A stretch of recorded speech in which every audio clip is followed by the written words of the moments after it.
Ako rin ay may maraming mga naging hindi wasto na ginagawa sa aking mga old videos noong hindi pa ako nakakonsentrate na mag-aral.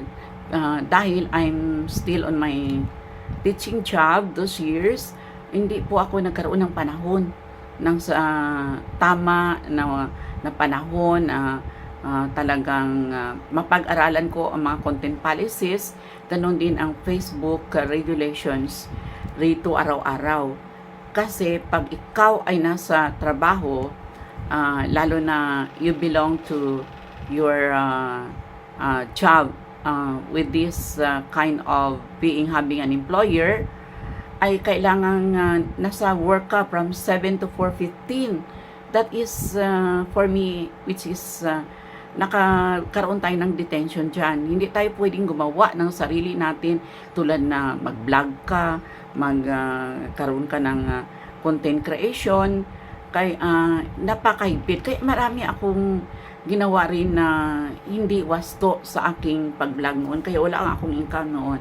Recently lang na nagsimula after na ako ay nagkaroon na ng panahon o time na mag-aral ng content policies, ay unti-unti ay nagkaroon ako ng learnings. Pero hindi ko sinasabi na talagang alam ko na ang lahat, kasi everyday there is change o pagbabago rito sa ating mundo.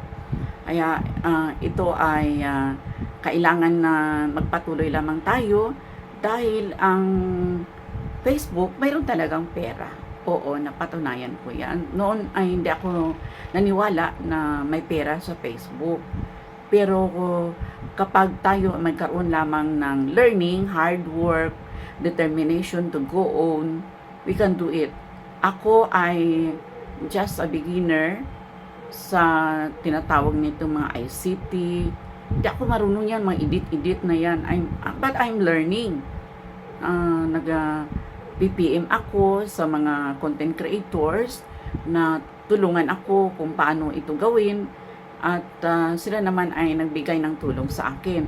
Kasi we should humble down ourselves.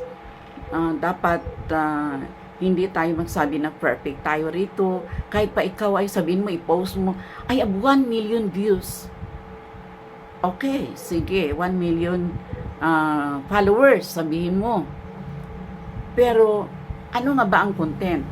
Ano ang content mo?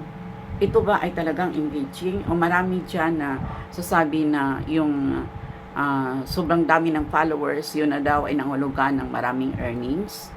No, it's a big no. Dahil sa present na ngayon na patakaran, it's already performance based.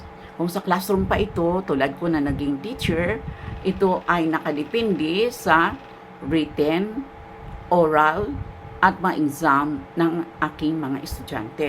So may performance. Bagamat hindi malinaw ngayon kung ano-ano talaga ang specific na ito na performance na batayan indicators ng ating boss. Kasi hindi naman nasasabi rito kung ano yun.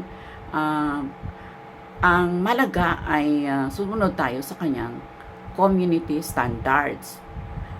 Ngunit hindi natin maiwasan na kahit anong learning na natin, alam natin na hindi pala yan pwede, ay nagkaroon pa rin tayo ng paglabag sa ganyan na mga patakaran. Isa na ako roon.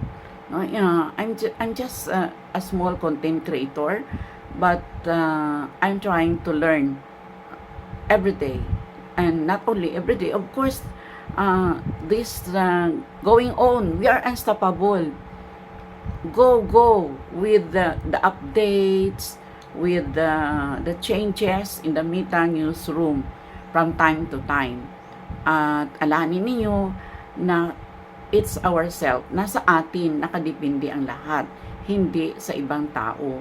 Ang ibang mga content creators, hindi lahat ay nagsasabi rin na ayon sa gusto ng ating boss. Kaya anong gawin natin? Nalilito tayo, sino ang susundin natin, dahil iba rin ang sabi ng isang big content creator, yung sa iba naman, isa naman ay salungat sa sinasabi.